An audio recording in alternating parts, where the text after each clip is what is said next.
Hazal ve Çınar'ın balık macerası.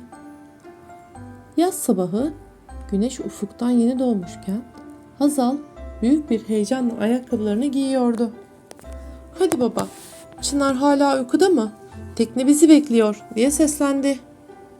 Baba mutfaktan, "Hazal, sakin ol, Çınar hazırlanıyor," dedi. Çınar ise içeriden, "Baba, gözlüğümü bulamıyorum, sen mi gördün?" diye bağırıyordu.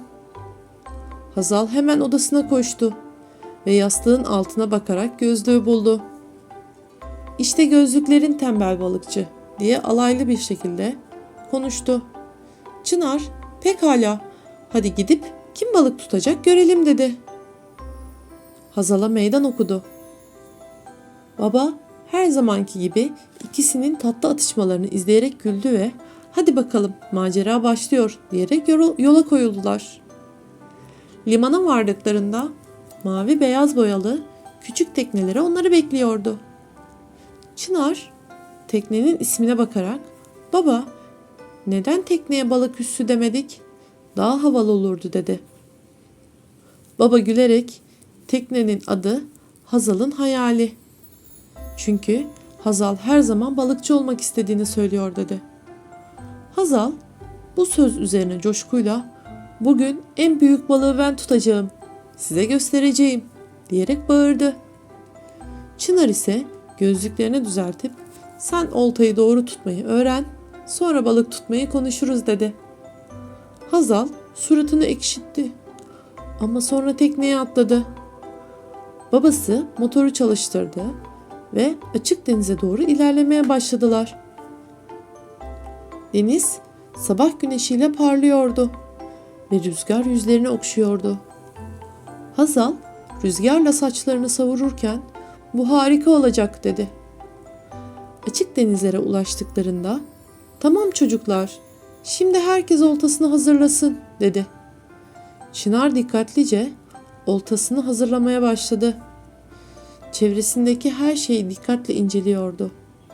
"Baba, bu yemler balıklara gerçekten cazip geliyor mu?" diye sordu. Baba, "Elbette, ama yemden daha önemlisi sabırlı olmak," dedi. Hazal ise, "Sabır mı? Benim sabırlı olmama gerek yok. Balıklar beni zaten seviyor," diyerek oltasını suya attı. Ancak birkaç dakika sonra ip düğümlendi. Baba yardıma geldi ve gülerek, "Hazal, bu düğümü nasıl atmayı başardın? Deniz bile bu kadar karışık değil," dedi. Hazal kahkahalarla, "Bu benim özel balık düğümüm. Balıkları daha çok cezbediyor," diye cevap verdi. Çınar ise bu durumu fırsat bilip, "Balıklar seni cezbetti ama oltan çorap yakalarsa şaşırmam," dedi. Oltalar suya atılmıştı ve herkes sabırla bekliyordu. Çınar bir yandan gözlüğünü düzeltirken, "Baba, balıklar neden bu kadar yavaş, bu kadar nazlı olduklarını bilmiyordum," diye sitem etti. Hazal o anda oltasını birden gerilmeye başladığını fark etti. Hazal çığlık atarak, "İşte bu, büyük balığı yakaladım," diyerek bağırıyordu. Ancak çektiğinde oltanın ucunda eski bir çorap vardı. Çınar kahkahalarla, "Gördün mü? Çorap avcısı oldun," dedi. Hazal bu duruma bozuldu ama sonra kendine güvenerek, "Tamam, belki bu sefer olmadı ama asıl büyük balığı birazdan yakalayacağım," dedi. Baba bu tatlı rekabetten oldukça keyif alıyordu. Çocukların denize olan sevgisini izlemekten mutluydu.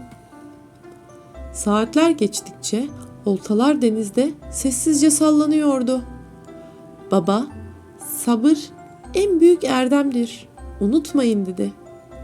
Çınar, "Sabır balıkları getiriyor gibi ama denemeye devam edelim," dedi.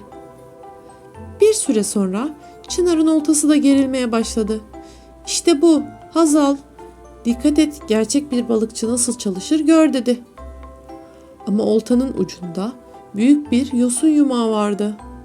Hazal kahkahalarla, "Çınar, bu yosunlarla salata yaparız. Harika bir aşçı da oldun," dedi ve baba, "Sanırım bugün deniz bize ders veriyor. Sabırlı olmanın yanı sıra Biraz da şans gerekiyor dedi. Çınar ise sanırım balıklar bizimle alay ediyor baba dedi. Günün sonunda baba oltasını hızla çektiğinde teknede bir hareketlenme oldu. Büyük bir levrek suyun dışına çıktı ve teknede çırpınmaya başladı. Hazal heyecanla zıpladı ve baba sen kazandın ama Çınar hala yosuncu dedi. Çınar gözlüklerini çıkartarak ben bir balıkçı değil bir yosun bilincisiyim de diyerekten güldü. Hep birlikte balığın güzelliğine hayran kaldılar. Baba, balık tutmak sadece sonuçla ilgili değil. Bu bir sabır ve doğayı anlama işi dedi. Çocuklar babalarını dikkatle dinledi ve maceralarından çok şey öğrendiklerini hissettiler. Tekne limana döndüğünde güneş batmak üzereydi. Hazal ve Çınar yaşadıkları komik ve eğlenceli anları konuşarak kahkahalarla eve yürüyorlardı. Hazal, "Baba yarın tekrar tekneyle gidelim mi?" diye sordu. Baba gülümseyerek, "Tabii ki ama bu sefer oltaları nasıl karıştırmazsanız onun dersini vereceğim." dedi. Çınar, "Belki de balıklar bana aşırı seçici davranıyor." diye ekledi. Hep birlikte denizdeki maceralarının keyfini çıkartarak eve döndüler. Bugün onlar için sadece balık avı değil, aynı zamanda unutulmaz bir macera olmuştu.